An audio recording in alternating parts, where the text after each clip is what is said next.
Hi, parent family. It's Pam Witt for School District 132's Parent Night Out.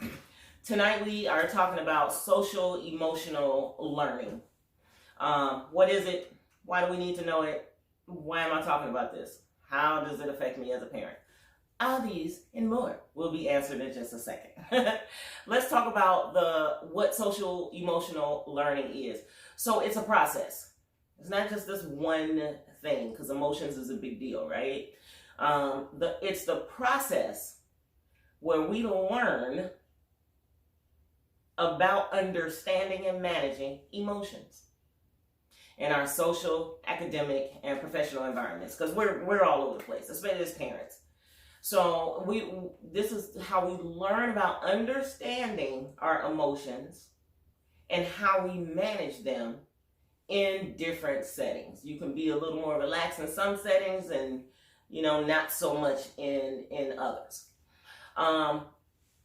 Once we learn that and we have an understanding, then we apply what we've learned and understood to our personal lives, and we teach this to our children. Because emotions create all of our behavior. Emotions create behavior. If you're angry, you might react. If you're too sad, you might react.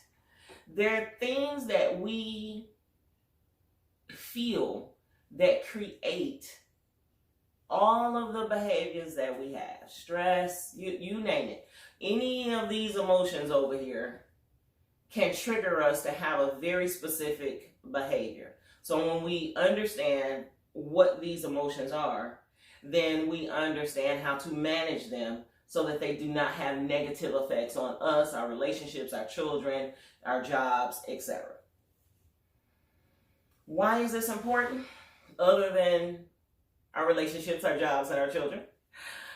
Because it's how we perceive other people. We all come to any table with a set of beliefs, religious beliefs, cultural beliefs, things our parents and grandparents have put in us. It's generational stuff. We all come to any table with a specific set of beliefs. This is why keeping an open mind is so very important, because the world does not go just how your mama said it does. You have to keep your mind open and be ready to expand and grow all the time. So social-emotional learning is important because it's how we perceive other people. It's how we relate to others. It connects to how we are managing our own individual behaviors for the functioning of an effective life. Everybody can have a life, but if you want it to be successful and effective in raising children and living the lifestyle that you want to live, then you have to be effective in managing and understanding your emotions, which is what social-emotional learning is. When we learn how to manage our own emotions, we can help our children manage theirs. Simple as that. If you can't control your anger, I guarantee you little Timmy can't either. Nope. I tell people all the time, show me a kid that has an out of control attitude, angry all the time, all these negative things, and I guarantee you 7 times out of 10, one of their parents is the exact same way. Because we are just little versions of the generations before us. It takes for us to open our mind, open our heart, take some advice, listen to somebody else for us to grow. You can't grow just listening to yourself or just your parents who you've been with 20, 30, 40, 50, 60, 70 years. You've got to expand your horizon to learn a little bit more. And it grows you. It just grows you and it expands your life in such a great way. It all starts with social-emotional learning. All these emotions over here, guarantee you, if we were in a room, I'll say, raise your hand if you felt everything on this list. We've all felt everything on this list. Everybody. And guess what? Our children probably have too by the time they hit middle school. We have to teach them how to manage these emotions so that they don't keep them inside and become an introvert, negative, have low self-esteem. When we manage our emotions, we open ourselves up to a great life. So, how can we teach emotional learning? Well, the first thing you can do is use your awareness. Teach them the definition of all these emotions and how to identify them when they feel them coming up. Don't forget, take some time to write these things down. Take some time to write these emotions down on a piece of paper. List them and discuss them with your kids and the family. Talk about times when you have felt envy or frustration, anger, shame, annoyance. Talk about times when you have had to deal with these. Make them aware, hey, I felt like that too. And I handled it like this when I was younger, but now I handle it like this because this way makes so much more sense. And boy, did it save me a whole lot of time and frustration. So write the list down. Talk with your kids about each emotion. Do like half one night, half another night. You know, this is a great way to take a break from e-learning. It's a great way to teach social-emotional learning. And it's a great way to understand what's going on in your kid's heart. What is happening in there? What makes them feel envious? What makes them feel frustrated? What makes them angry? What makes them, we know what makes them happy for the most part. You know, we know the easy stuff, but you really got to dig in to find out those things that make them feel some of the other emotions, you know, posted up here. So awareness of the emotions is the jump off. That's where it starts. Being aware of the fact that, hey, that made me angry. The second thing you can do is teach them how to manage it. Self-management. You at work, they're at school. They get angry, frustrated, surprised, excited, scared, disgusted, whatever feeling up here they're having.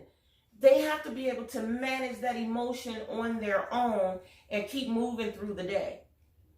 So we have to teach them coping skills to maneuver through sometimes negative emotions. It involves teaching choices, decision-making, and consequences. This is self-management. Example, kids in class, teacher gives last week's test back. Last week's test has a D, and teacher instructs child to ensure that parent signs it and return it to her. Child is angry. Angry. Yeah, that's my word. I made that up. Angry. And they're angry the rest of the day. They're slamming stuff on the desk. They don't want lunch, pushing the person next to them, talking about the whole day because they're anticipating having this discussion with you later on about this D that you made them study for, that you helped them with, and, you know, this is how it went. When we teach our children how to manage their emotions, that same kid says, okay, I'll take it home to my mom to sign. And that kid comes home and goes, Mom, oh, I'm so mad. I got a D on that test. I studied, but maybe I needed to study a little more. You know, they start to think about the consequences and the choices. So self-management, I have to look at my notes, y'all, because social-emotional learning is a lot. It's a big, big piece. But we have to teach our kids to look at all possible choices, the consequences of those choices, and then make the right decision. So teacher gives the paper, he's got the D. Right then, he's going to make a choice. Whether he's going to be mad all day, or whether he's going to think about the consequences of what being mad is going to afford him.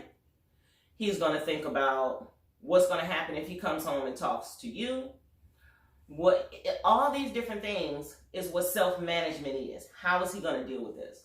The ideal situation, of course, is him thinking about it and saying, you know what, I'm just going to be honest. I'm going to tell mom the truth. I didn't study as hard as I could have, or I didn't understand the material. I should have said something, or whatever the case may be. He's got to know he can do that, though. He's got to know he can come home and talk with you about what happened on the test. If he thinks it's automatic discipline, this is why he behaves badly. Give him some options, and then they will learn to examine options. Choices, consequences, make the decision. Which one has the least amount of consequences?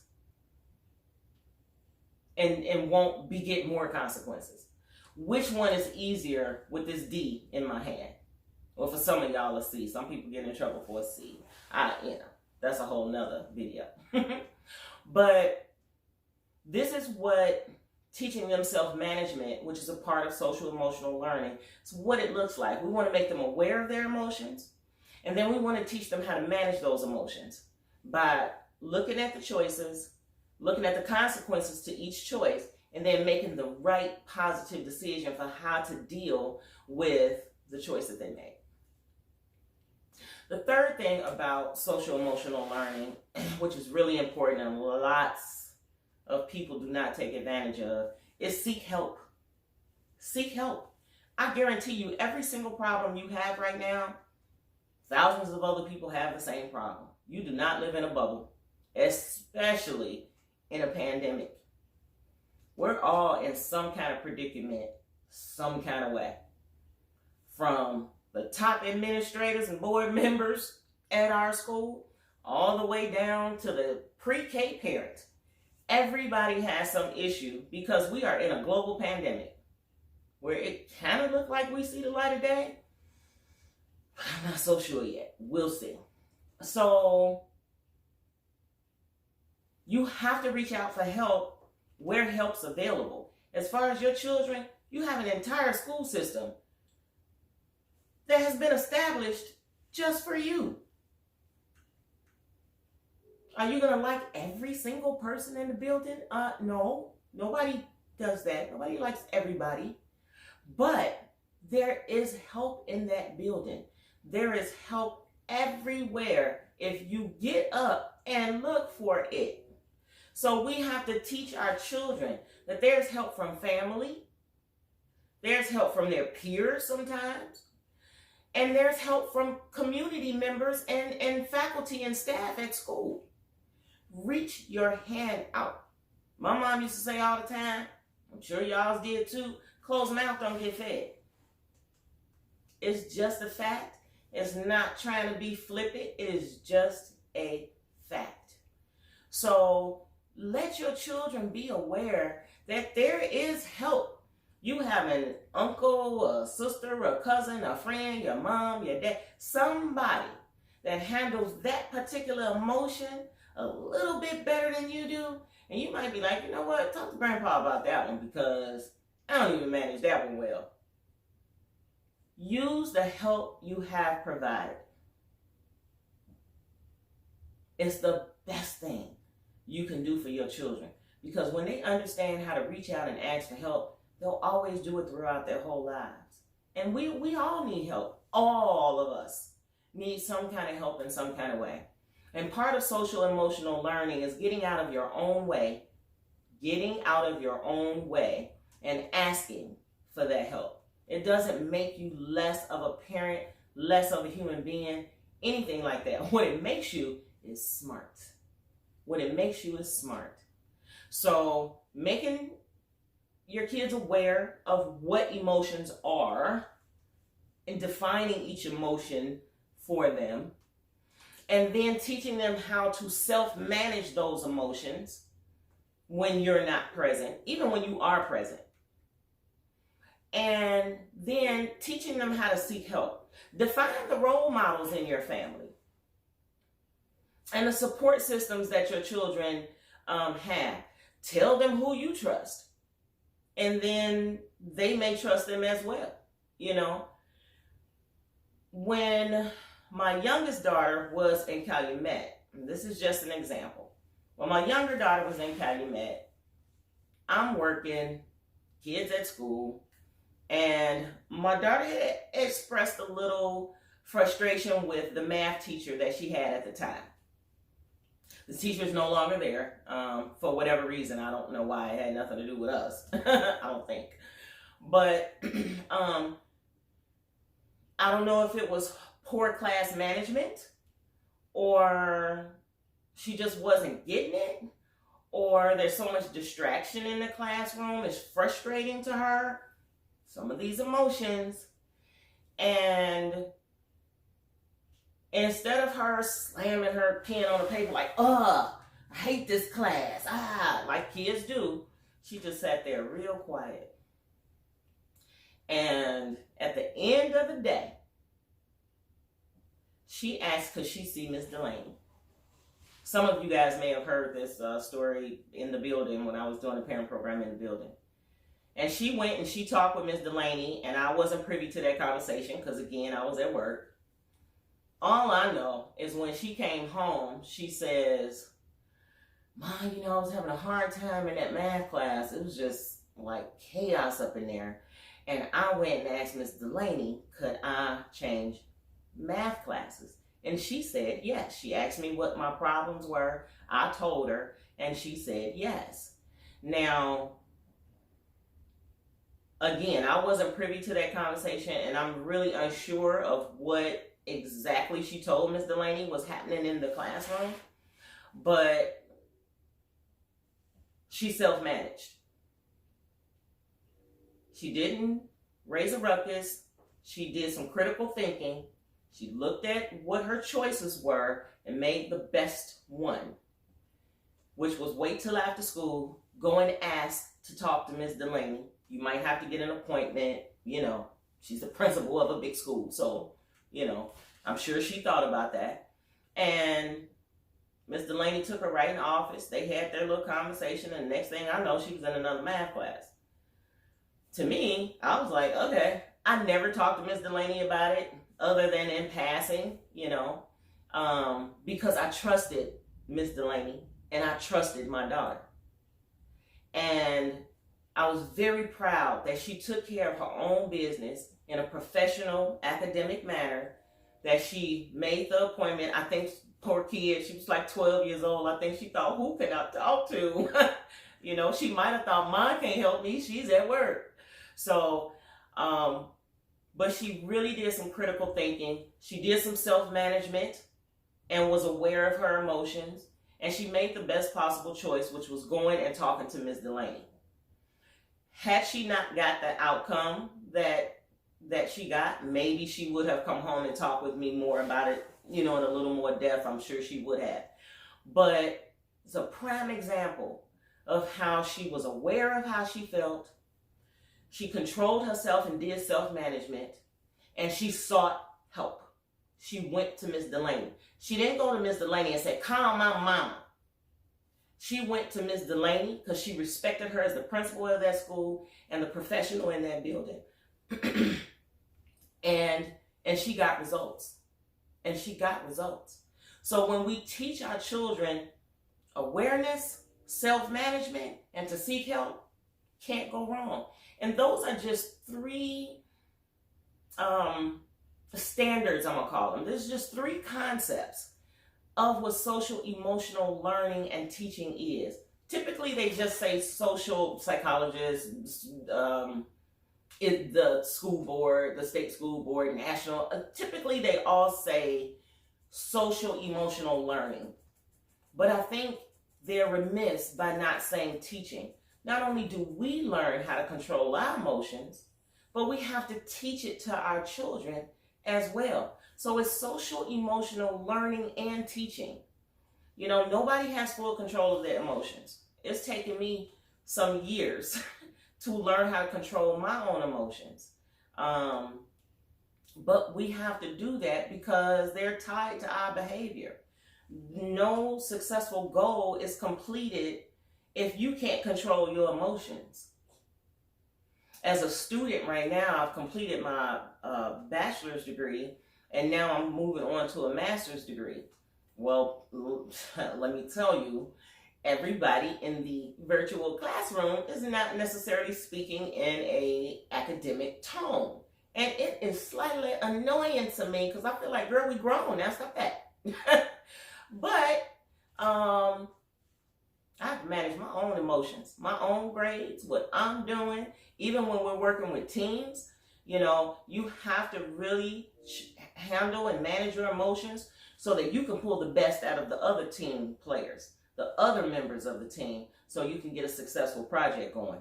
We don't have to be best friends, but we do have to make an outstanding presentation. An outstanding product has to come from this team. So I have to control my emotions, my likes and dislikes and different things I think, you know. And at the end of the day, it's really just what I think. This is not facts. I don't know these people personally. So this is just an example of how, even as adults, we have to learn how to control our own emotions as well. And so it's about learning and teaching social emotional concepts. Be aware of your feelings. Learn to control and manage your feelings so that you can be successful in whatever it is you're trying to do in your life. If it's cooking dinner, you come home, you tired, you don't feel like it, you got an attitude, you're going to burn up something. Control your emotions. Dinner's going to be great. Just let it all go. It's done. It happened at work. The day is done. You're at home now, and nobody knows what happened to you at work. Nor is anybody there responsible for it. Control your emotions. Make a great dinner. You teach your kids to control their emotions at school so they can get good grades. And they can get on the teams they want to get on and do all the extracurricular things that they want to do and be successful in life in general. Children feel the same emotions we do, but don't always know how to manage them. Recognizing and acknowledging when your kids are using self-management makes them want to keep doing it. Makes them successful at it. You know, when you keep doing the same thing and you keep getting great responses from the adults in your life, you're going to want to keep on doing it. We do what gets us specific rewards. So mom's saying, oh, he did that. Oh, he did such, you know, or whatever it is that, you know, pulls that pride button for you and your kids. They keep doing it because they like that. So when you say, wow, you didn't go off, look at you, that's great, wow, you know, or however you acknowledge good things in them. Acknowledge when they're when they're using those self-management skills. Acknowledge when, you know, he stepped on my shoe. I almost lost it. But I was like, self-management. Or however you guys deal with it. But it's always great when the kids kind of regurgitate what you taught them. You know, because it's like, high five, you did that. Told you it was going to happen. Or, you know, however you all connect to each other. But acknowledging those skills is how they build and increase social emotional effectiveness in their lives. Being positive, you know, which is what we all have to be when we are in a social, academic, or professional setting. Be positive. Everybody is not out to get you. Nobody's trying to tell you about yourself and all these things that you are thinking in your head. Be positive.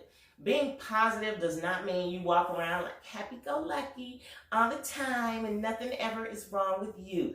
That's not what being positive means. Being positive just simply means whatever comes my way, I can handle it.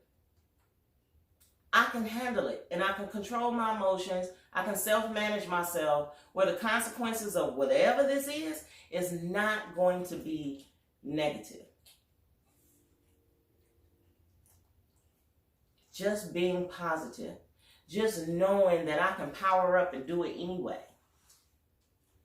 I might not like it, but my positiveness, my positive emotion says, I can handle this. I can do it. I thought I was going to be here 5 minutes. Looks like I'm going to be here for about 30.